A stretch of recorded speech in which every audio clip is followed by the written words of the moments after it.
Hello everyone, welcome to biology lecture. Myself Somnath Palicha from Saraswati International School, Vapi. We had already started a crash course with respect to the biology. Okay.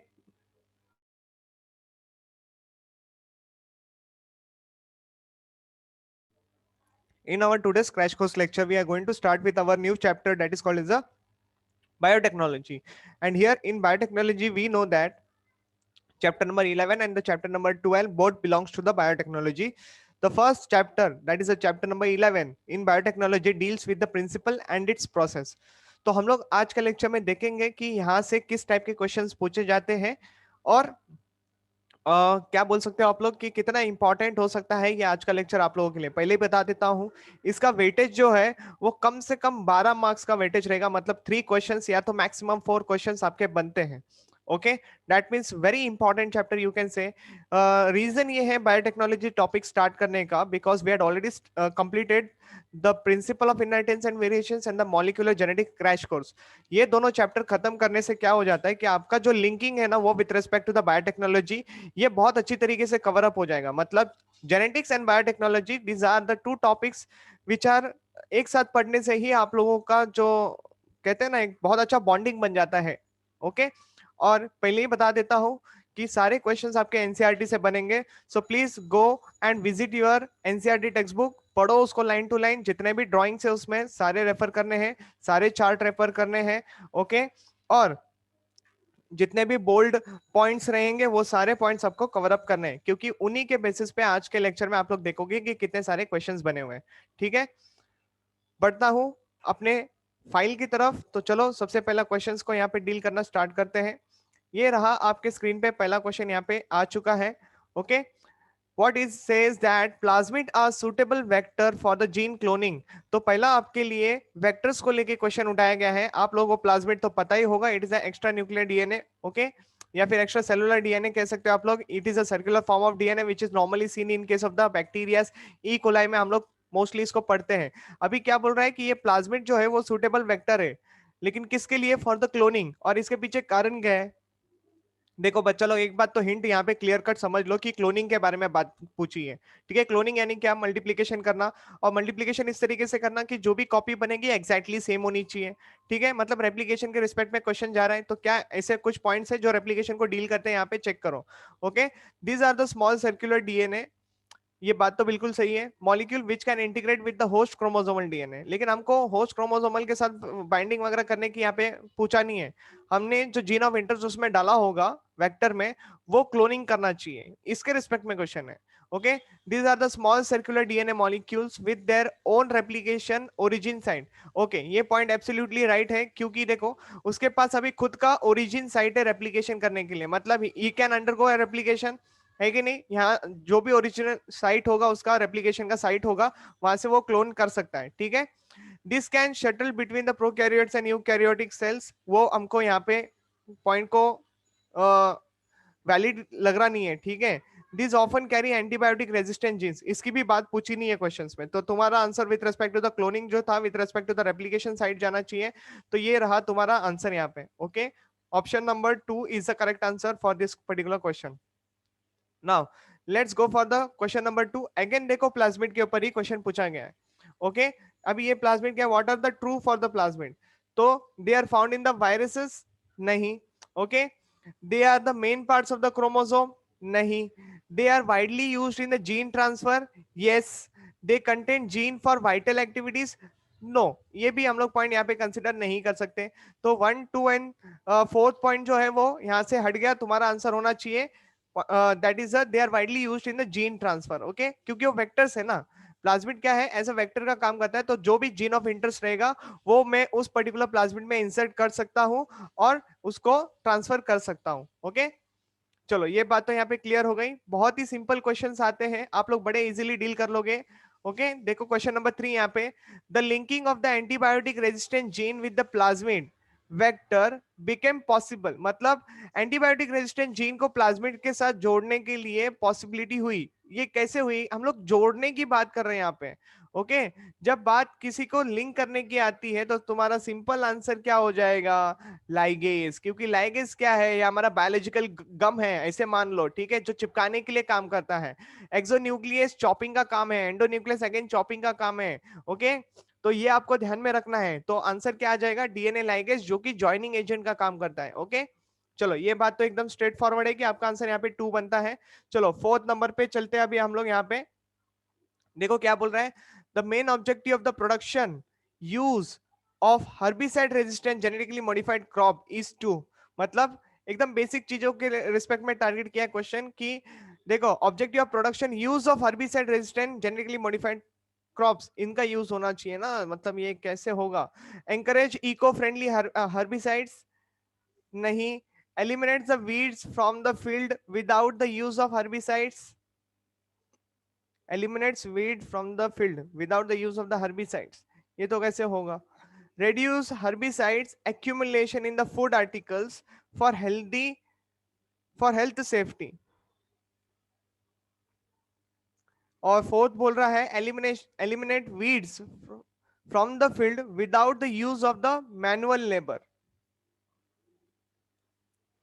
Okay, herbicide resistant plant अगर मुझे grow करना है तो manual labour कम होना चाहिए ना, तभी तो उसका फायदा है। मतलब ये पहले वाले पॉइंट्स में ऐसा सिनेरियो है कि reduce herbicide accumulation in the food articles for the health safety, और दूसरे पॉइंट में बोला गया है eliminate weeds from the field without the use of the herbicides and encourage the eco friendly herbicide. So तीनों option valid नहीं लग रहे हैं, कोई सेंस नहीं बन रहा है यहाँ पे। लेकिन ऑप्शन नंबर 4 में वैलिड रीजन क्या मिल रहा है कि ऐसी without the use of the manual labour, eliminate weed, मतलब वीड्स तो ग्रो नहीं होंगे पहली बात from the field without the use of the manual labour, ठीक है। तो ये आई थिंक पॉइंट यहाँ पे काफी करेक्ट लग रहा है। So we will go with the option number 4 over here.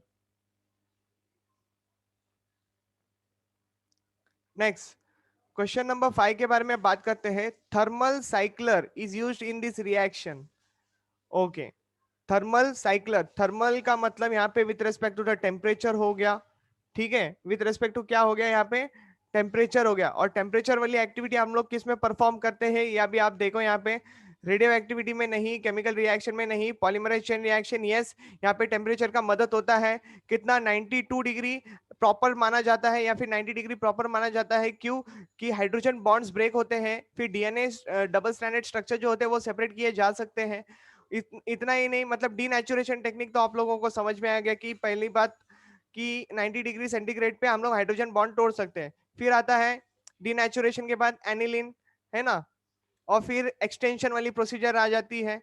तो एनिलिन के लिए तो 50 टू 60 डिग्री सेंटीग्रेड सुटेबल होता है, और बाद में का जो सिनारियो है वो भी तो कुछ ऐसे ही होगा 72 डिग्री पे, राइट। तो ये पॉलीमराइज चेन रिएक्शन को लेके क्वेश्चन पूछा गया है, तो वेरी सिंपल है, आप लोग डील कर सकते हो।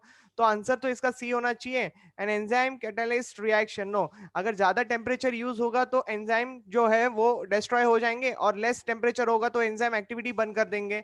तो ये तो नहीं होता, क्योंकि एंजाइम एक्टिविटी करने के लिए नॉर्मल टेम्परेचर चाहिए होता है। तो answer will be C over here. एक बार आप लोगों को यहाँ पे मैं पीडीएफ दिखा देता हूँ पॉलीमराइज चेन रिएक्शन के रिस्पेक्ट में, तो आप लोग उसको देखो, तभी आप लोगों को चीजें समझ में आएगी। Okay, just give me a second over here. हम लोग पीसीआर को एक बार देख लेते हैं।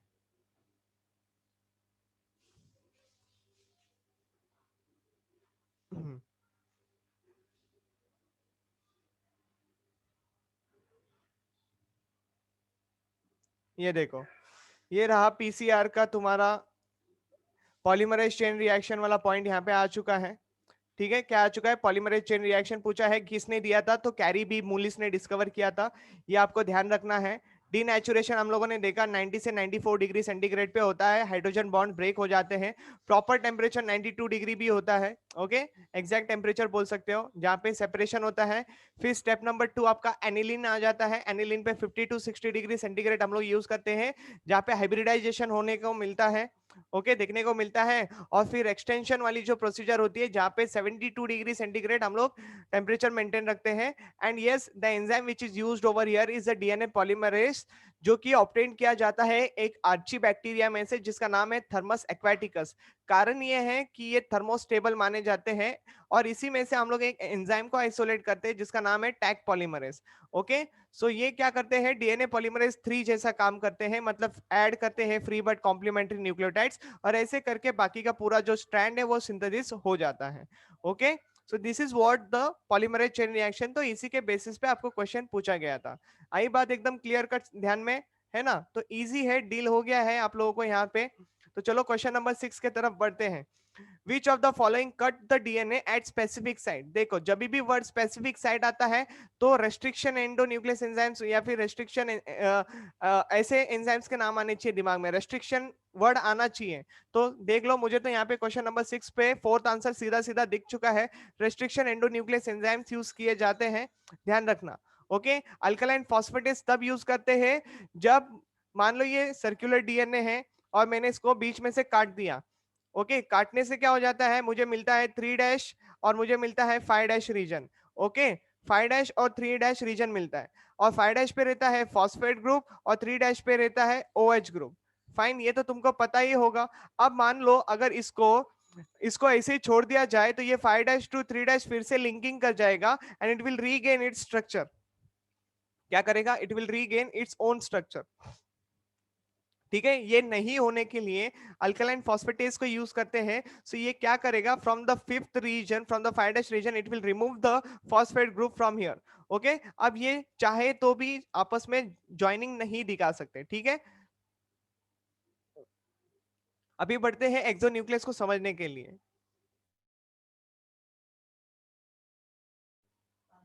Now see over here, exonuclease का मतलब ये होता है कि न्यूक्लियस के बाहर प्रेजेंट होने वाले एंजाइम्स को हम लोग कहते हैं एक्सोन्यूक्लियस। खास करके जब एमआरएनए वगैरह बनता है तो mRNA from nucleus it will go into the cytoplasm. इससे क्या होता है, अगर मान लो एमआरएनए के ऊपर कैपिंग नहीं है, एमआरएनए के ऊपर टेलिंग नहीं है, तो एक्सोन्यूक्लियस एंजाइम जो होते हैं जो कि साइटोप्लाज्म में प्रेजेंट होते हैं वो एमआरएनए के कुछ इंपॉर्टेंट सीक्वेंस को वो लोग चॉप कर सकते हैं। ओके, और लाइगेस का तो काम जोड़ने का होता है, तो ये तो हमारा आंसर नहीं हो सकते। तो इसलिए हमारा क्वेश्चन नंबर 6 का आंसर 4 हो जाता है। फाइन, इजी था, डील कर लिया है। Coming to the next question number 7 over here. Now see over here, question number 7, the autonomously independent self replicating extra nuclear DNA. मेरा आंसर मेरे को मिल चुका है, आंसर है प्लाज्मिड। क्या बोला इसने, एक्स्ट्रा न्यूक्लियर डीएनए के बारे में बात किया। मुझे ज्यादा आगे पढ़ने की जरूरत ही नहीं है। Okay, imparting certain factors to the some bacterium is called as a plasmid. Okay, so plasmid is a extra nuclear DNA. Okay, बहुत ही इजी क्वेश्चन था। कमिंग टू द नेक्स्ट, देखो पॉलीइथिलीन ग्लाइकॉल मेंशन कर दिया है, एकदम simple NCERT का answer है, जीन ट्रांसफर करना होता है लेकिन बिना वेक्टर के। समझ में आया? पॉलीइथिलीन ग्लाइकॉल क्या होता है, ये एक ऐसा केमिकल है जिस इस केमिकल में आप क्या करोगे, अपना जीन ऑफ इंटरेस्ट रख दोगे। क्या कर दोगे, जीन ऑफ इंटरेस्ट रख दोगे और जिसके अंदर डालना है वो सेल वहां पे रख दोगे। ठीक है, it will it will directly help the gene of interest को उस सेल के अंदर ट्रांसफर करने के लिए मदद कर देगा। ठीक है, बिना वेक्टर के ये काम हो जाता है। So it is one of the technique. Okay, vectorless method आप लोग पढ़ते हो जिसमें आता है ये पॉलीइथिलीन ग्लाइकॉल, फिर इलेक्ट्रोफोरेशन, फिर वो तुम्हारा बायोलिस्टिक गन, यहाँ पे यही सारे टेक्निक्स यूज किए जाते हैं। ओके, माइक्रो इंजेक्शंस, ये सारे 4 मेथड जो है वो इस पर्टिकुलर पार्ट में आते हैं। ओके, तो आपको आगे चल के मिलेंगे जो भी क्वेश्चंस यहाँ से आएंगे वेक्टरलेस मेथड से, वो बताऊंगा आप लोगों को। ठीक है, क्वेश्चन नंबर 9 के बारे में देखो क्या बोल रहा है, which one of the following is commonly used in transfer of foreign DNA into the crop plant. देखो फॉरेन डीएनए मतलब जीन ऑफ इंटरेस्ट हो गया और वो मुझे क्रॉप प्लांट में डालना है। ठीक है, तो मैं क्या यूज करूंगा, सिंपल आंसर है एग्रोबैक्टीरियम ट्यूमिफ्यूजन। याद है, ट्यूमर इंड्यूसिंग प्लाज्मिड कहलाते हैं इनको हम लोग। अब नीचे देख लो, तुम्हारा वही question number I think connected है, Ti plasmid used in the genetic engineering is obtained from. बात ही खत्म, सीधा सीधा कनेक्टेड आंसर है, मिल गया तुम लोग को आंसर, एग्रोबैक्टीरियम ट्यूमिफिशन। मतलब 9 और 10 देखो आपस में कैसे कनेक्टेड था, किस तरीके से क्वेश्चंस बनाए गए हैं, आप लोग खुद देखो यहाँ पे और एनालिसिस करो। ठीक है, again the question has been taken from the NCERT text book. Fine, चलो क्वेश्चन नंबर ये देखो 11 पे इलेक्ट्रोपोरेशन बोल दिया, वेक्टरलेस मेथड है, बात खत्म। Okay, electroporation produces procedure involves, electroporation करता क्या है, तो एक काइंड ऑफ हम लोगों को क्या करना होता है, पोर्स क्रिएट करने होते हैं सेल मेम्ब्रेन के ऊपर, थोड़ी देर के लिए करंट पास करने से क्या हो जाता है कि सेल्स के ऊपर पोर क्रिएट होते हैं और उन पोर्स के थ्रू हमारा जीन ऑफ इंटरेस्ट एंटर कर जाता है। तो आंसर सी होना चाहिए 11 का। ठीक है, सिंपल था एकदम। आपका फिर से वेक्टरलेस मेथड वाला क्वेश्चन है, ये इलेक्ट्रोपोरेशन टेक्निक यहाँ पे पूछा था। Fine, so making transient pore in the cell membrane to introduce the gene. बात समझ में आ गया? This is what your answer should be. Okay, now question number 12 देखते हैं क्या पूछा है। देखो यहाँ पे question number 12, palaeontologist unearthed a human skull during excavations. A small fragments of the scalp tissue was still attached to it. Okay, मतलब एक ह्यूमन स्कल निकाला गया था जिसके ऊपर छोटा सा स्काल्प का टिश्यू लगा हुआ देखने को मिला, छोटा फ्रैगमेंट्स मिला स्काल्प टिश्यू का। ठीक है, ये सारी बातें हैं, मतलब उसमें से डीएनए एक्सट्रैक्ट तो होगा ही, देख लो कर लिया डीएनए एक्सट्रैक्ट, सिंपल लॉजिक था एकदम। Okay, if the genes of the ancient man need to be analysed, the best way of getting sufficient amount of the DNA from these extract is, अभी क्या होगा, मैं ऐसा कौन सा यहाँ पे नीचे दिए गए स्टेप्स को फॉलो करूंगा, तुम लोग ये मुझे बताओ ना यार। सिंपल सी बात है, पीसीआर करना पड़ेगा। ओके, तो यहाँ पे दिया है subjecting the DNA to the polymerase chain reaction. Polymerase chain reaction, polymerase chain reaction करने का पीछे कारण क्या है? जो भी आपको छोटा सा टुकड़ा मिला रहेगा ह्यूमन डीएनए का, पहले आपको उसको रेप्लिकेट करवाना पड़ेगा, उसको मल्टीप्लाई करवाना पड़ेगा, उसके बहुत सारी कॉपीज बनानी पड़ेगी। इसका मतलब क्या, पहले बैकअप रेडी करो। मान लो अभी वो छोटा सा फ्रैगमेंट है, अगर वो भी आप लोगों ने गलत एक्सपेरिमेंट करके खराब कर दिया, फिर आपके पास कुछ भी चीज बची नहीं है। ओके, तो अगर आपको डीएनए एनालिसिस करना है उसका प्रॉपर तरीके से, पहला उसके कॉपीज बना लो, that is the DNA polymerase chain reaction perform करो। उसके बाद ही आप उसको आगे जाके स्टडी करने की कोशिश कर सकते हो। ठीक है, तो सबसे पहला काम पॉलीमरेज चेन रिएक्शन करो। ओके, सो ये अगेन थोड़ा सा थिंकिंग लेवल पे क्वेश्चन था। अगर आप लोग क्वेश्चन को ठीक तरीके से एनालिसिस करते हो तो आपको straightforward within 30 seconds answer मिल जाएगा आप लोगों को। ठीक है, चलो बढ़ते हैं क्वेश्चन नंबर 13 की तरफ। ये पैलिंड्रोमिक सीक्वेंस को लेके क्वेश्चन पूछा है। देखो नीचे ऑप्शन देख के ही बंदा समझ में ले लेता है कि हाँ ये पैलिंड्रोमिक है। देखो क्वेश्चन में मेंशन किया गया है, पढ़ लेते हैं क्वेश्चन आपके लिए। ठीक है, which one of the following palindromic sequences in the DNA can be easily cut at above the middle by the some particular restriction enzyme? याद करने की कोशिश करो, same question we had deal in the molecular genetics also. ठीक है, तो answer क्या है? GAATTC and CTTAAG। तो दिखता ही है आपको, ये एनसीईआरटी का क्वेश्चन है। फाइन, चलो बढ़ते हैं आगे। क्वेश्चन नंबर 13 का आंसर 3 है। ओके, 14 पे चलते हैं। फिर से पैलिंड्रोमिक पूछ लिया। Which one of the following DNA sequence qualifies a designated as a palindrome? Okay, देख लो यहाँ पे 4 पे दिख रहा है, नहीं 4 पे नहीं दिख रहा है, सॉरी, GAATTC। आप लोगों को देखना पड़ेगा, रुको रुको रुको। 5-2, अच्छा वो तो नहीं दिया, लेकिन ये देखो यहाँ पे क्या सिनेरियो किया है, AGCGCT। अभी इसका अपोजिट चेक करो, सही है क्या? T का A, C का G, G का C, C का G। ओके, ये परफेक्ट लग रहा है, लेकिन यहाँ पे चेक करते हैं, G का C, T का A। Okay, CGTAAT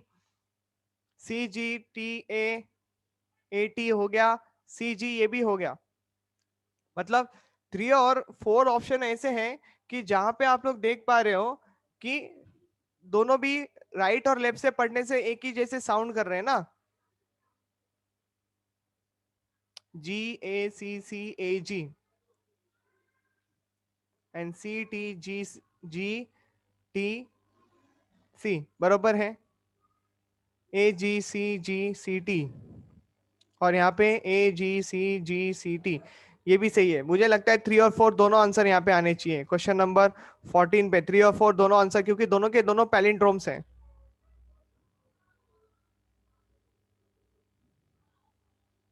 okay, 5-3 3-5 5-3 yes, दोनों के दोनों पैलिंड्रोमिक सीक्वेंस दिखा रहे हैं। ओके, आप लोग एक बार चेक कर लेना क्वेश्चन नंबर 14 को ठीक तरीके से। चलो क्वेश्चन नंबर 15 को डील करते हैं। Enzyme that cleaves the nucleic acid within the polynucleotide chain is known as. Nucleic acid को तोड़ने की बात कर रहा है, एक ऐसा एंजाइम जो कि न्यूक्लिक एसिड को तोड़ेगा। न्यूक्लिक एसिड यानी न्यूक्लियस के अंदर हो गया। Within the polynucleotide chain is known as endonuclease. बात खत्म। देखो न्यूक्लिक एसिड बोला, न्यूक्लियस के अंदर होगा, न्यूक्लियस के अंदर प्रेजेंट वाले एंजाइम एंडोन्यूक्लियस कहलाते हैं। सीधा सीधा आंसर है। ओके, क्वेश्चन नंबर 16 पे चलते हैं। अभी क्या बोल रहा है यहाँ पे? A mixture containing a DNA fragment. क्या बोल रहा है? Mixture containing DNA fragment. ठीक है, ABCD करके नाम दे दिया गया है। With the molecular weight A plus B is equal to C. अच्छा, ए और बी को इस तरीके से मिलाओ कि सी मिलेगा, लेकिन ए जो है वो बी से बड़ा है। ओके, ए जो है वो बी से बड़ा है और डी जो है वो सी से बड़ा है। ठीक है, फिर पूछ रहा है अगर जेल के ऊपर इलेक्ट्रोफोरेसिस करने से पोजीशन क्या होगी फ्रैगमेंट्स की। Okay, from cathode to anode, मतलब तुमको पता है smaller the fragment faster will it will move. Okay, faster it will move. तो यहाँ पे ड्राइंग बनानी पड़ सकती है आप लोगों को। ठीक है, ये मैं एक बड़ा सा फ्रैगमेंट बना देता हूँ। अब ये क्या बोल रहा है, ए प्लस बी मिलाऊंगा तब मुझे सी मिलेगा, लेकिन ए जो है वो बी से बड़ा है।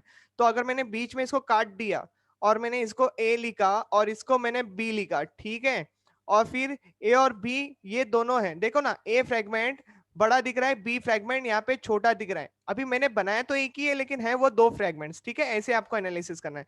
लेकिन ये जब ए और बी मिलाओगे तो ये आपको सी फ्रेगमेंट देगा, मतलब ए और बी का साइज जितना होगा दोनों का मिला के उतना ये सी का होगा। और लेकिन डी जो है यहाँ पे ऑप्शन दिया है, डी जो है वो सी से बड़ा है। मतलब डी अगर मैं इतना बड़ा मान लू कि ये डी है, तो चलो अभी छोटे से बड़ा सीक्वेंस अरेंज करो। तो पहला आएगा बी, पहला आएगा बी, ओके, फिर आएगा ए, फिर आएगा सी और डी। मिल गया तुम्हारा बी ए सी डी ऑप्शन। देख लो बाबा 16 का आंसर क्या है, खत्म बात, ए आंसर आना चाहिए। ओके, चलो now let's deal with the question number 17 over here. Which of the following techniques is used to separate the proteins. Protein separate करने की बात कर रहा है। आप लोग लगा सकते हो क्या इसका आंसर, बड़ा आराम है। देखो बाबा, जेल इलेक्ट्रोफोरेसिस यहाँ पे आएगा answer. Okay, polymerase chain reaction नहीं आएगा, आयन एक्सचेंज क्रोमेटोग्राफी नहीं आएगा, आइसोलेटरी फोकसिंग, ये सारी बातें आप लोग नहीं पढ़ते यहाँ पे। ठीक है, तो सेपरेट करने की बात आती है तो ये तुम्हारा जेल इलेक्ट्रोफोरेसिस आंसर आ जाएगा यहाँ पे। ठीक है, नेक्स्ट क्वेश्चन नंबर 18 को देखते हैं। Which one of the following is used as a vector for cloning genes into higher organism. ये क्वेश्चन फिर से 2018 में रिपीट हुआ है। मैं आप लोगों को दिखाऊंगा। ये क्वेश्चन 2018 में भी पूछा गया था, रेट्रोवायरस इसका आंसर आता है बच्चा लोग। ये क्वेश्चन आपके एनसीईआरटी से लिया गया है। एडीए जीन थेरेपी आप लोग रीड करते हो, क्या पढ़ते हो, एडीए जीन थेरेपी आप लोग जब पढ़ते हो ना, इम्यूनो रिलेटेड प्रॉब्लम्स होती है, बच्चा इम्यूनिटी पावर नहीं बना पाता है ना, B lymphocyte T lymphocyte synthesis नहीं कर पाता, एडीए डेफिशिएंसी हो जाती है। ओके, एडिनोसाइन डीएमिनेज से लेके आप लोग ये सारी बातें पढ़ते हो। ओके, तो ये रेट्रोवायरस हमेशा वेक्टर यूज किया जाता है। रेट्रोवायरस मतलब आरएनए कंटेनिंग वायरस। ओके, तो answer is A over here. Coming to the 19 question number, which of the following are used in the gene cloning. Gene को क्लोन करना है, क्लोन करना है मतलब क्या करना है, मुझे प्लाज्मिड में डालना है, बात खत्म, आंसर हो गया 4। ओके, क्लोनिंग करना है ना, कॉपीज बनानी है, मुझे प्लाज्मिड में डालना है। क्यों, क्योंकि तुमको पता है प्लाज्मिड में उसके पास खुद का रेप्लिकेशन ओरिजिन पॉइंट होता है। हम लोगों ने जिस क्वेश्चन से स्टार्ट किया था उसी को कनेक्ट करो यहाँ पे।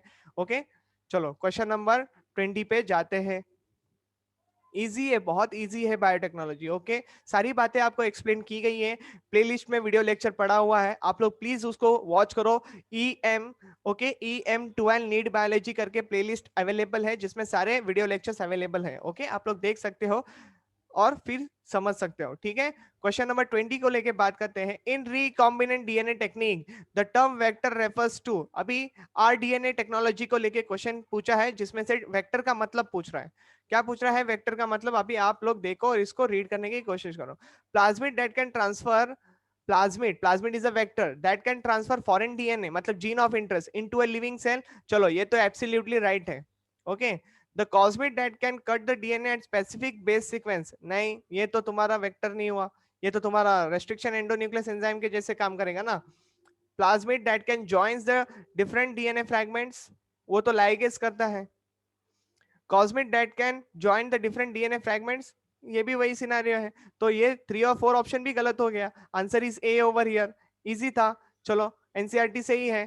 क्वेश्चन नंबर 21 की बात करते हैं। The vector for T DNA, अरे बाबा कितनी बार रिपीट करेगा, वेक्टर फॉर टी डीएनए मतलब क्या, तुम लोग ही देखो यार, इसको कितना सिंपल क्वेश्चन है। एग्रोबैक्टीरियम ट्यूमिफिशियन, हम लोगों ने अभी थोड़ी देर पहले 2 क्वेश्चन इसके डील किए। अरे फिर से पूछ लिया नीचे, देखो insect tolerant gene bacillus thuringiensis is introduce using the TI plasmid of, TI plasmid किसका होता है, अगेन एग्रोबैक्टीरियम ट्यूमिफिशियन। 22 का भी 4 आंसर हो गया, सिंपल सी बात है। ओके, नाउ बढ़ते हैं क्वेश्चन नंबर 3 की तरफ। 4 क्वेश्चन हम लोगों ने देखे एग्रोबैक्टीरियम ट्यूमिफिकेशन के ऊपर बने हुए हैं।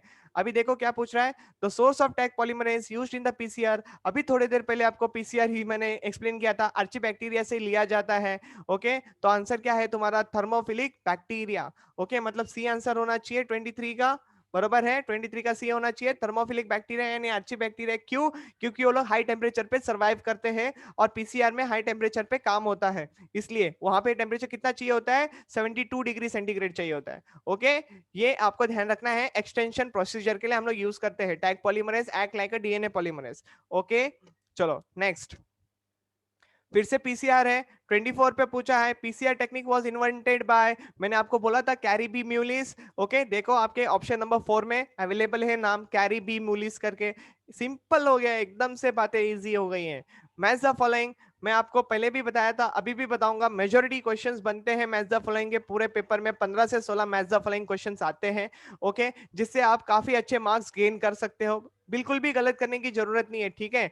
आपको सही आंसर पता होना चाहिए, अगर थोड़ा भी दिमाग लगाओगे तो सारी चीजें क्लियर हो जाएगी। देखो यहाँ पे मुलिस दिख रहा है, मतलब कैरी भी मुलिस है, डिस्कवर पीसीआर। देखो सी का 4 है, अभी चेक करो कितने ऑप्शंस में सी का 4 है, 2 ऑप्शंस में है, question number 1 and question number 2, sorry option number 1 and option number 2 में सी का आंसर 4 दिया हुआ है। अभी दूसरा ऑप्शन एक ऐसा है जो मुझे चेक करना पड़ेगा, कि जिसके थ्रू मैं पता कर सकता हूं कि यही मेरा आंसर हो सकता है, मतलब कंफर्म करना पड़ेगा, ठीक है ना। तो ये अभी देखते हैं हम लोग यहाँ पे क्या सिनारियो होता है। 25 पे चल रहा है मैच द फॉलोइंग, और सी का आंसर हो गया 4। ओके, नाउ आर्बर स्मिथ जो है, आर्बर स्मिथ का सिनारियो ऐसा है कि उसने क्या किया था, आर्बर स्मिथ ने 25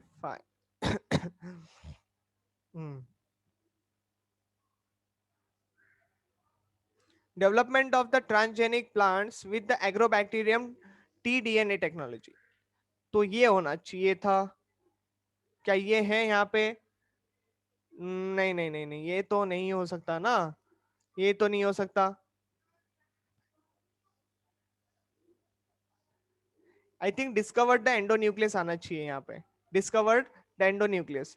तो यहाँ पे ए का आंसर 2 दिख रहा है, सी का आंसर 4 दिख रहा है। एक और, टेमिन एंड बाल्टीमोर का तो हम लोग को पता होना चाहिए ना, टेमिन एंड बाल्टीमोर का तो आंसर होना चाहिए discover reverse transcriptase. Yes, Temin, टेमिनिज्म इसको कहते हैं, याद है? हाँ बिल्कुल, ये मॉलिक्यूलर जेनेटिक्स में से क्वेश्चन उठाया है। टेमिनिज्म का मतलब क्या है, रिवर्स ट्रांसक्रिप्टेस एंजाइम यूज करना। तो बात खत्म, मिल गया मुझे answer, A is the answer. Okay, Temin and Baltimore का सिनेरियो ऐसा था कि इन्होंने रिवर्स ट्रांसक्रिप्टेस एंजाइम के बारे में बात की थी, और इसी टेक्निक को हम लोग टेमिनिज्म भी कहते हैं। ओके, तो ये याद रखना वर्ड टेमिनिज्म, टेमिन। तो 2 ऑप्शन ऐसे थे जिसके थ्रू आप लोग आंसर मार सकते थे, मतलब मुलिस ने पीसीआर दिया था और टेमिन एंड बाल्टीमोर ने रिवर्स ट्रांसक्रिप्टेस किया था, मतलब 3 का 4 एंड 4 का 3 होने से आपको कंक्लूजन डायरेक्टली मिल जाती है यहाँ पे। Okay, so your answer will B 1। Okay,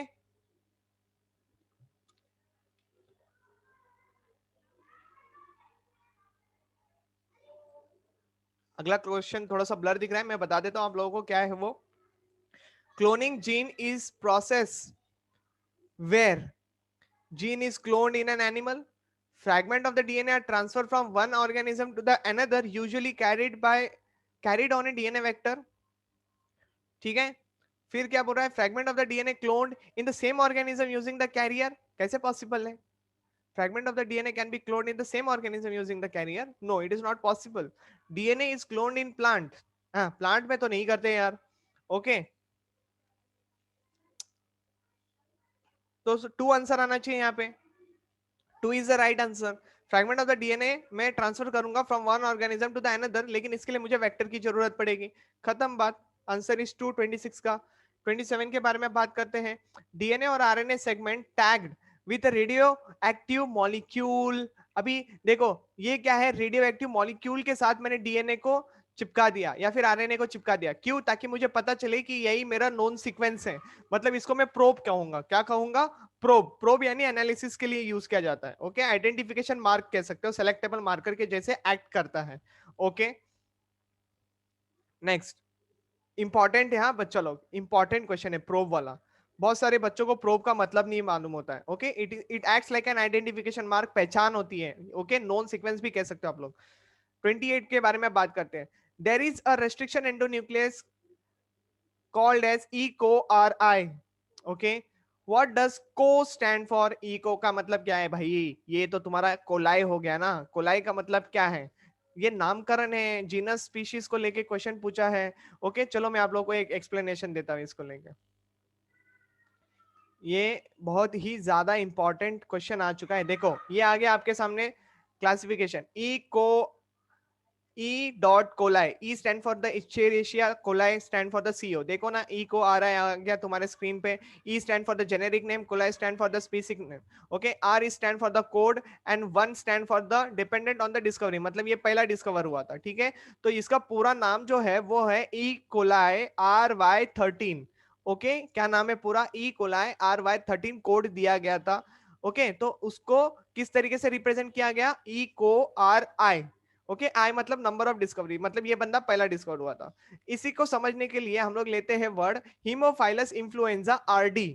okay, तो एच का हो गया तुम्हारा हीमोफाइलस, और आईएन कहां से आया? तो तुम्हारा आईएन आ गया इन्फ्लुएंजा से। लेकिन फिर कोड क्या दिया था इसको? आरडी दिया था। लेकिन क्या आर अल्फाबेट में यूज कर सकता था? यहाँ पे नहीं यूज कर सकता। क्यों? क्योंकि आर अल्फाबेट जो है वो ई कोलाई में यूज किया गया है। देखो, मतलब सेम कोड में रिपीट नहीं कर सकता। तो इसके लिए मुझे दूसरा ऑप्शन क्या बचता है यहाँ पे? डी। ओके, तो डी आ जाएगा, यहाँ पे यूज किया गया है। देखो HIND हो गया, और ये 1 यानी based on the discovery number. क्योंकि एच ऐसे तो बहुत अवेलेबल है, हिंड 1 हिंड 2 ऐसे बहुत सारे अवेलेबल है। तो यहाँ पे 2 मतलब this is the second discovered, लेकिन इसको पहला आइसोलेटेड किया था। Okay, hind 2 was the first isolated one.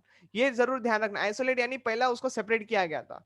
Okay, तो हिंड 1 हिंड 2 कैसे आया आपको समझ में आ गया होगा। ई कोलाई का क्या सिनेरियो था ये आपको पता चल गया रहेगा। ठीक है, ये क्लासिफिकेशन सिस्टम होता है। सेम कोड एक दूसरे को नहीं दिए जाते, सेम कोड स्पेसिफिक कोड रखे जाते हैं हमेशा। याद रखना, अल्फाबेट्स कभी रिपीट नहीं करते। ठीक है, अभी हम लोग बढ़ते हैं आगे with respect to the next question over here. देखो क्वेश्चन नंबर 29 चालू हो रहा है। In agarose gel electrophoresis DNA molecule are separated on the basis of their size. On the basis of their size ना। 29 का साइज तो होता ही है चार्ज। चार्ज होता है negatively charge DNA positively charge के पास मूव ऑन करेगा, तो यस होता है। चार्ज टू साइज रेशियो देखने मिलता है, यस ऑब्वियस सी बात है। तो ऑल ऑफ दिस आंसर आएगा, बिल्कुल सही बात है, ऑल ऑफ दिस आंसर आना चाहिए। ओके, 29 का। 30 का देखते हैं। Agarose extracted from the seaweed finds use in agarose gel electrophoresis, पढ़ा था तुम लोगों ने, तो सी आंसर है। ओके, 30 का आंसर सी है। जेल इलेक्ट्रोफोरेसिस जिसमें एगेरोस जेल यूज करते हैं, रूम टेम्परेचर पे सॉलिडिफाइड होता है, गर्म करोगे तो लिक्विडिफाइड हो जाएगा। ठीक है, फिर उसको फटाफट इलेक्ट्रोफोरेसिस एपेरेटस में पोर किया जाता है और रूम टेम्परेचर पे उसको ठंडा किया जाता है, सो दैट वो एक पर्टिकुलर स्ट्रक्चर ले लेता है। ठीक है, फिर आप लोग उसके ऊपर आपके डीएनए फ्रैगमेंट जो है वो आराम से लोड कर सकते हो, और लोड करने के बाद आप जस्ट करंट सप्लाई कर देना, फ्रैगमेंट जो है वो छोटे से बड़े के हिसाब से रन करना चालू करेंगे। Smaller the fragment will move faster. Okay, so 31 के बारे में बात करते हैं। प्लाज्मिड्स आर, देखो, extra circular chromosomal DNA in the micro organisms. Answer 4 है यार, ये कितनी बार रिपीट हो गया अभी आप ही अंदाजा लगा लो यार। ओके, तो ज्यादा कॉम्प्लिकेटेड तो नहीं आते। आई थिंक आप लोगों का कॉन्फिडेंस लेवल अभी बहुत ज्यादा बढ़ने लग चुका होगा। ठीक है, प्लाज्मिड्स आर फिर से पूछा यार, है ना, फिर से पूछा आप लोगों को 32 का क्वेश्चन। तो क्या होना चाहिए? 1 होना चाहिए, बिल्कुल। Extra chromosomal DNA which can self replicate, आगे पढ़ने की जरूरत ही नहीं है। ओके, 33 देखते हैं। Polymerase chain reaction is concern with, polymerase chain reaction करने की बात चल रही है, मतलब डीएनए एम्प्लीफिकेशन। डीएनए रिपेयरिंग तो नहीं करते, प्रूफ रीडिंग नहीं करते, रेप्लिकेशन नहीं करते। हाँ, रेप्लिकेशन में प्रूफ रीडिंग जरूर होता है लेकिन। ओके, तो ये आंसर हो गया तुम्हारा। डीएनए एम्प्लीफिकेशन, बहुत लोगों को शायद एम्प्लीफिकेशन का मतलब नहीं पता होगा, मैं बता देता हूं। मतलब making its own copies, okay, like cloning. तो ये आप लोग ध्यान में रखना, बहुत सारी कॉपीज बनाना, जो कि हम लोग लाइक जेरोक्स कॉपी, आपको नोट्स मिले हैं, आपने नोट्स की बहुत सारी जेरोक्स निकाल ली, मतलब बैकअप रेडी कर लिया। ठीक है, फाइन। तो उसी तरीके से डीएनए एम्प्लीफिकेशन मतलब बहुत सारी कॉपीज रेडी करना और एक एक कॉपी को ठीक से एनालिसिस करना, ठीक है। That is what the amplification means. आप बोलोगे सर डीएनए रेप्लिकेशन में भी तो रेप्लिकेट नहीं, आप लोग उस कॉन्सेप्ट को यहाँ पे नहीं यूज कर सकते, ठीक है। तो that is a different thing. वहां पे 2 डॉटर सेल्स मिलते हैं, यहाँ पे तो मैं कंप्यूटराइज सिस्टम होता है, मैं उसको ऑर्डर दे सकता हूँ, उतने कॉपीज मुझे उतने टाइम इंटरवल में मिल जाएंगे। Okay, that is what the difference over here. Okay, चलो 34 के बारे में बात करते हैं।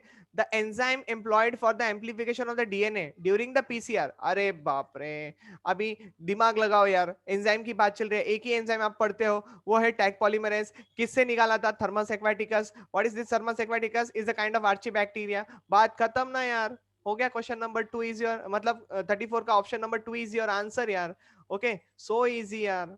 ओके, चलो बढ़ते हैं आगे। आई होप सारे बच्चों को समझ में आ रहा है और मजा भी आ रहा है क्रैश कोर्स में। चलो फटाफट लाइक बटन को हिट करो, एकदम फटाफट होना चाहिए, मजा आना चाहिए। रेगुलर रहो लेक्चर में, आप लोगों को बहुत मजा आने वाला है। पूरी एनसीईआरटी पढ़ के रेडी रहना, ठीक है। नेक्स्ट, इन पीसीआर टेक्नोलॉजी, फिर से पीसीआर को लेके क्वेश्चन है। DNA segment is replicated over a billion times. बरोबर, सही बात है। This repeated replication is catalysed by the enzyme. अरे अब मैं नहीं बता रहा हूँ, जाओ इसका आंसर चलो बता देता हूँ यार, टैग पॉलीमरेज से, तुम भी क्या याद रखोगे, ठीक है। चलो नेक्स्ट क्वेश्चन नंबर 36 को देखते हैं। फिर से पीसीआर पूछा यार। PCR proceed in the 3 distinct steps govern by the temperature. They are in order of, पहला डीनेचुरेशन, डीनेचुरेशन के बाद एनिलीन, एनिलीन के बाद सिंथेसिस, सिंथेसिस मतलब एक्सटेंशन। बात खत्म। यहाँ पे तुम्हारा आंसर क्या होना चाहिए? 36 का 4 होना चाहिए। डीनेचुरेशन होता है 92 डिग्री सेंटीग्रेड पे, एनिलिंग होता है 50 टू 60 डिग्री सेंटीग्रेड पे, एंड सिंथेसिस होता है आप लोगों का 72 डिग्री सेंटीग्रेड पे, ठीक है। और डिस्कवर किया था कैरी मुलिस ने। Fine. The thermostable enzyme Taq and the Pfu PFU is isolated from the thermophilic bacteria are, फिर से पूछ दिया यार। डीएनए पॉलीमरेज, खत्म आंसर 37 का 3 आंसर है। क्यों DNA polymerase acts like a DNA polymerase, add free but complementary nucleotides. समझ में आ रही है ना बात? तभी तो एक्सटेंशन प्रोसीजर होती है, नहीं तो कैसे होगी। ओके, ये लो आपका एनसीईआरटी का डायग्राम छाप दिया, PBR322 first artificial cloning vector है बेटा, मार्क कर लो ये पॉइंट। ये क्या है? फर्स्ट आर्टिफिशियल क्लोनिंग वेक्टर बेटा, आप लोगों को कंपलसरी मार्क करना है, compulsory. PBR32 that is a plasmid, P for plasmid, B for Bolivar and R for Rodriguez. Okay, ये कंपलसरी ध्यान में रखना है। अभी क्या बोल रहा है? Which one of the given option correctly identifies its certain components, मतलब सही ऑप्शन चूज करना है। मेसोफिलिन टाइप का जैसे क्वेश्चन दिखता है यहाँ पे। ओरिजिन क्या बोल रहा है? ओरिजिनल रेस्ट्रिक्शन एंजाइम्स, नहीं। आरओपी क्या बोल रहा है? ये तो प्रोटीन ऑफ रेप्लिकेशन होता है। यहाँ पे क्या बोल रहा है? ऑस्मोटिक प्रेशर, नहीं, ये तो जोक कर रहा है, ठीक है। ऑप्शन 3 देखो क्या बोल रहा है, क्या बोल रहा है ऑप्शन 3 यहाँ पे? हिंड 3 ई को आ रहा है, हिंड 3 और ई को आ रहा है। दिस आर सेलेक्टेबल मार्कर्स, नहीं यार, सेलेक्टेबल मार्कर्स तो ये एम्पिसिलिन है, टेट्रासाइलिन होगा ना यहाँ पे, ये दोनों हो गए सेलेक्टेबल मार्कर्स आपके लिए, ठीक है। एंटीबायोटिक रेजिस्टेंट जीन्स है ना ये, एंटीबायोटिक रेजिस्टेंट जीन्स। ओके, और नेक्स्ट एम्पिसिलिन एंड टेट्रासाइलिन को बोलते हैं एंटीबायोटिक रेजिस्टेंट जीन्स। ये लो आपका आंसर 4 होना चाहिए यहाँ पे। अभी जस्ट थोड़ी देर पहले मैंने बताया और मिल गया आपको आंसर यहाँ पे 34 का 4 आंसर आना चाहिए। चलो देखना है आप लोगों को, इसके बारे में थोड़ी और बातें जाननी है, चलो लेके चलते पिकनिक पे आप लोगों को। ये लो आपके सामने आ गया PBR322 का नोट्स। ओके, क्या बोल रहा है? P for plasmid, B for Bolivar, R for Rodriguez, और 322 क्या है? तो ये कोड दिया गया है पहले आर्टिफिशियल क्लोनिंग वेक्टर को, ठीक है। It is a first artificial cloning vector, आपको कंपलसरी ध्यान में रखना है बच्चा लोग। इसके पास क्या क्या खजीना होता है, मतलब क्या क्या होता है इसके पास, देखो 8 रेस्ट्रिक्शन साइट्स होते हैं, गिनो ना आप लोग। ये 1, ये 2, ये 3, ये 4, ये 5, ये 6, ये 7 और ये 8। दो सेलेक्टेबल मार्कर है, एम्पिसाइलिन एंड द टेट्रासाइलिन। ओके, और नेक्स्ट एक ओरिजिन पॉइंट होता है और एक प्रोटीन ऑफ रेप्लिकेशन होता है। बात खत्म। देखो यही नीचे बातें मेंशन की है, देखो एक ओरिजिन पॉइंट है जहां से रेप्लिकेशन होता है और एक प्रोटीन ऑफ रेप्लिकेशन दिया गया है। अभी सबके फुल फॉर्म चाहिए क्या आप लोगों को? वैसे जरूरत नहीं है, एग्जाम में नहीं पूछेगा, लेकिन फिर भी बता देता हूँ। Hind 3 stand for the Haemophilus influenza, अभी थोड़ी देर पहले आप लोगों ने देखा था। बैम H1 का मतलब होता है बैसिलस अमाइलोलिक्यू। ओके, सेल 1 का मतलब होता है स्ट्रेप्टोमाइसिस एल्बस। PVU का मतलब होता है प्रोटियस वल्गारिस। PST का मतलब होता है प्रेविडेंशिया स्टुअर्टी। PVU ये आपके पास फिर से रिपीट हो गया, प्रोटियस वल्गारिस। इको आ रहा है, तुमको पता है इकोलाई होता है, एंड क्लैव 1 का मतलब होता है क्रायोफेनॉन लैटम। Okay, so these are the 8 restriction sites with respect to, देखो इनके स्पेशलिटीज को लेके उसको बनाया गया है. Okay, it is the first artificial cloning vector. I don't think this questions will be very difficult for you, right? बहुत ही सिंपल चल रहा है और बहुत मजा आ रहा है, मैं तो कह रहा हूँ सच्ची में. ठीक है, चलो बढ़ते हैं आगे फटाफट. Now we are on the question number 39 over here. I hope मैं ज्यादा फास्ट नहीं जा रहा हूँ, सारी चीजें आप लोगों को समझ में आ रही है. ठीक है, प्लेलिस्ट देखो आप लोग, लेक्चर वीडियोस को ध्यान से देखो, सारी बातें समझ में आ जाएंगी. A single strand of the nucleic acid which is tagged with the radioactive molecule. एक सिंगल स्ट्रैंड वाला बंदा लिया है न्यूक्लिक एसिड का, उसको रेडियो एक्टिव मॉलिक्यूल के साथ टैग कर दिया. तो अब क्या हो गया भाई, ये आपका प्रोब हो गया ना. हाँ, प्रोब हो गया ना, आइडेंटिफिकेशन मार्क के साथ आप लोगों ने उसको जोड़ा है. मतलब ये प्रोब बंदा कहीं पे भी घूमे, मैं उसको ढूंढ सकता हूँ. क्यों? क्योंकि इसके ऊपर रेडियो एक्टिव मॉलिक्यूल लगा हुआ है. मतलब मैं इसको पहचान सकता हूँ कि हाँ बाबा यही मेरा बंदा है. ठीक है, बात समझ में आई? चलो next. Which one is true statement regarding the DNA polymerase used in the PCR? इनमें से कौन सा सही स्टेटमेंट है, आप लोग को पहचानना है. With respect to the PCR, it is used to ligate introduced DNA in the recipient cells. It remains active at high temperature. It serves as a selectable markers, या फिर it isolate virus. It is isolated from a virus. क्या answer होना चाहिए इसका? मुझे लगता है बहुत लोगों ने इसका आंसर मार दिया होगा, क्योंकि टेम्परेचर दिमाग में आता है कि नहीं? हाई टेम्परेचर पे काम होता है. Active at high temperature. हमारे बॉडी में नहीं होता ये सारी बातें. ओके, हमारी बॉडी में जब भी डीएनए वगैरह रेप्लिकेट करते हैं, उनको नॉर्मल बॉडी टेम्परेचर चाहिए होता है, ऑप्टिमम टेम्परेचर डिग्री चाहिए होता है. ठीक है, नहीं तो हाई डिग्री पे हमारे एंजाइम्स डिस्ट्रॉय हो जाएंगे. लेकिन यहाँ पे ऐसा नहीं होता है. यहाँ पे मैं थर्मस एक्वाटिकस लेके उसमें से टैग पॉलीमरेज निकाल के फिर उसको मैं हाई टेम्परेचर पे वर्क करवा सकता हूँ, क्योंकि वो लोग वर्क करते हैं उतने टेम्परेचर पे. आई बात समझ में? तो थोड़ा सा लॉजिक लगाओ, थोड़ा सा दिमाग लगाओ. मुझे नहीं लगता आप लोग यहाँ पे रॉन्ग करने की गलती करोगे. ठीक है. चलो, अभी 10 क्वेश्चन बचे हैं. थोड़ा सा आप लोग और ध्यान दो, सारी चीजें समझ में आ जाएगी. I hope you enjoy the lecture. चलो देखो यहाँ पे क्वेश्चन नंबर 41 को लेके बात चल रही है. For transformation micro particle coated with DNA to bombard with gene gun का दूसरा नाम बायोलिस्टिक मेथड. एनसीईआरटी का क्वेश्चन. ओके, वेक्टरलेस मेथड में ढूंढो, मिल जाएगा आप लोगों को. फाइन. अभी इसमें जो बुलेट होती है ना, बुलेट के ऊपर हम लोग जीन ऑफ इंटरेस्ट लगाते हैं. मानो ये हमारी बुलेट है और इसके ऊपर मैंने अपना जीन ऑफ इंटरेस्ट को कोड कर दिया. तो ये बुलेट का जो मटेरियल है वो किस चीज का होना चाहिए? तो आंसर तुम्हारा 4 है, गोल्ड एंड गोल्ड या तो फिर टंगस्टन का होना चाहिए. समझ में आई बात? तो ये आपको ध्यान में रखने वाली बात है. ओके, दिखा देता हूं मैं आप लोगों को. टेंशन ना लो, सारी बातें अपने पास अवेलेबल है. आप लोग टेंशन लोगे तो फिर काम कैसे चलेगा, है कि नहीं? तो ये देख लो, आपके सामने आ गया गन मेथड, यानी शॉर्ट गन मेथड. इसको बायोलिस्टिक भी कहा जाता है. देखो क्या लिखा है, गोल्ड पार्टिकल लिखा है या फिर गोल्ड और टंगस्टन लिखा हुआ है. यहाँ पे स्पेलिंग थोड़ी सी रॉन्ग है, लेकिन इट्स ओके, फाइन, समझ में आ जाता है. साइज कितना होना चाहिए? 1 to 2 माइक्रोन होना चाहिए. और स्पीड भी देख लो आप लोग, 1400 फीट पर सेकेंड. ये कंपलसरी आपको ध्यान में रखना है. ये भी आपका नीट का क्वेश्चन बनता है बच्चा लोग. ओके, ऊपर वाला देखो, पॉलीइथिलीन ग्लाइकोल, जिसको पीईजी कहते हैं, केमिकल मेथड कहते हैं, आप लोग ऑलरेडी सीख चुके हो. ओके, इसके ऊपर क्वेश्चन आया था. इलेक्ट्रोपोरेशन को लेके क्वेश्चन आया था. उसके बाद माइक्रो इंजेक्शन को लेके भी क्वेश्चंस आ सकते हैं. ठीक है, और एग और स्पर्म को आपस में फ्यूज करवाने के लिए हम लोग ये नॉर्मली माइक्रो इंजेक्शन टेक्निक्स को यूज करते हैं. समझ में आई सारी बातें? मजा आ रहा है? आना ही चाहिए. ठीक है, लाइक बटन को हिट करने के लिए भूलने का नहीं. ओके, अरे बाबा फिर से पैलिंड्रोमिक सीक्वेंस, जाओ, अब तो नहीं बता रहा हूँ मैं यार. आप लोग देख लो इसका आंसर क्या होना चाहिए. मुझे दिख रहा है वैसे 2 आंसर होना चाहिए 42 का. आप लोग चेक कर लो फिर भी राइट है कि नहीं. ओके, मैंने बता तो दिया आप लोगों को, फिर भी देख लो आप लोग. Commonly use vector in the human genome project. बेटा मॉलिक्यूलर जेनेटिक्स से क्वेश्चन उठा लिया, बीएससी एंड वाईएससी को मारो आंख बंद करके. ओके, एकदम आंख बंद करके मारो. This are the first cloning vector which is used during the human genome project. Okay, कितना हो गया? 43 क्वेश्चन सॉल्व हो गए हमारे. फाइन. चलो नेक्स्ट 44 को लेके आगे बढ़ते. The DNA fragments separated on agarose gel can be visualised after the staining with ethidium bromide. ये हमारा लास्ट लेक्चर में मॉलिक्यूलर जेनेटिक्स डील किया था, उसमें भी यही बातें आई थी. डीएनए फिंगरप्रिंटिंग पढ़ा था, जेल इलेक्ट्रोफोरेसिस पढ़ा था, उसमें भी यही सेम क्वेश्चन आया था. Ethidium bromide is a blue colour solution. तो हम लोग डीएनए को जब एगेरोस जेल के ऊपर सेपरेट करते हैं डीएनए फ्रैगमेंट्स को, तो वो दिखते नहीं है. तो हमको उसको दिखने के लिए क्या करना पड़ेगा? स्टेनिंग करना पड़ेगा. इथिडियम ब्रोमाइड स्टेन यूज करना पड़ता है. So they appear as a blue colour. और जब उनको यूवी रेस के अंदर देखोगे तो वो ऑरेंज कलर अपीयर करते हैं. इसलिए आप लोग एनसीईआरटी बुक देखोगे ना, तो वो जेल के ऊपर आप लोगों को हमेशा ऑरेंज कलर के ही बैंड दिए हुए. चेक कर लो एक बार, एनसीईआरटी रीड करना. मैं बता रहा हूं यही सारी बातें हैं. ओके, और यहीं पे क्वेश्चंस पूछे जाते हैं. क्वेश्चन नंबर 45 देखो, हम लोग नीट 2017 के क्वेश्चंस देख रहे हैं अभी. ओके, डीएनए फ्रैगमेंट्स आर मुझे कुछ बोलने की जरूरत ही नहीं है। अगर आपने पैकेजिंग ऑफ जेनेटिक मटेरियल पढ़ा है मॉलिक्यूलर जेनेटिक्स में, तो वहां पे हिस्टोन प्रोटीन्स आते हैं जो कि पॉजिटिवली चार्ज होते हैं, और उनके अराउंड में डीएनए जो होता है वो कॉइल्ड होता है, तो डीएनए क्या हो गया, डीएनए नेगेटिवली चार्ज हो गया। इतना सिंपल आंसर है, आपको पता होना चाहिए। ओके चलो नेक्स्ट, थोड़ा सा लॉजिक लगाओ कि आप लोगों ने ऐसे कुछ पढ़ा है क्या। सारे आंसर्स आपके सामने ही होते हैं, ठीक है। अब बोला मत सर ये चार में से ही तो एक ऑप्शन होगा, तो सामने ही हुए ना, ऐसे जोक मत मारते बेटा, ठीक है। थोड़ा सा ध्यान देना मैं क्या बोल रहा हूँ उसके तरफ। The process of separation and purification of express protein before marketing.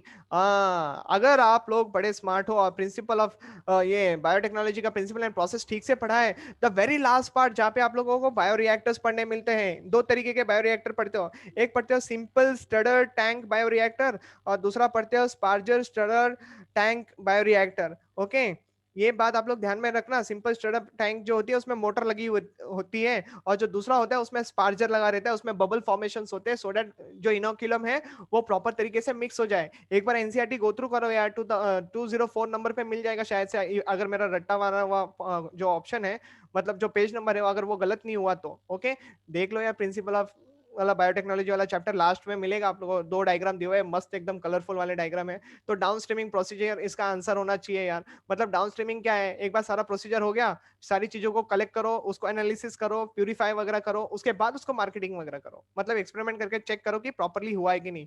Okay तो उस प्रोसीजर को डाउन स्ट्रीमिंग प्रोसीजर कहते हैं। ओके एनसीईआरटी क्वेश्चन है, बहुत फेमस क्वेश्चन है, पहले बता रहा हूँ, शायद ये साल रिपीट हो जाए। ओके बहुत से क्वेश्चन ऐसे होते हैं जो रिपीट होते हैं। A gene whose expression helps to identify transformed cell is known as, एक जीन है जिसके एक्सप्रेशन हेल्प करते हैं कि आइडेंटिफाई करने के लिए ट्रांसफर्ड सेल। ओके तो ऐसा क्वेश्चन आपको दिया है 47 का। तो अगर आइडेंटिफिकेशन की लेके बात चल रही है तो सेलेक्टेबल मार्कर होना चाहिए। क्या होना चाहिए आंसर, सेलेक्टेबल मार्कर होना चाहिए। Okay vector plasmid structural genes नहीं, तो आंसर सेलेक्टेबल मार्कर होगा, ठीक है। 48 the construction of the first recombinant DNA was by using the native plasmid। अरे बाबा इसका आंख बंद करके आंसर आना चाहिए आप लोगों को 48 का। ओके आंसर है साल्मोनेला टाइफीम्यूरियम यहाँ पे। ओके कैसे साल्मोनेला टाइफीम्यूरियम आंसर मारोगे, आप लोग आरडीएनए टेक्नोलॉजी पढ़े हो।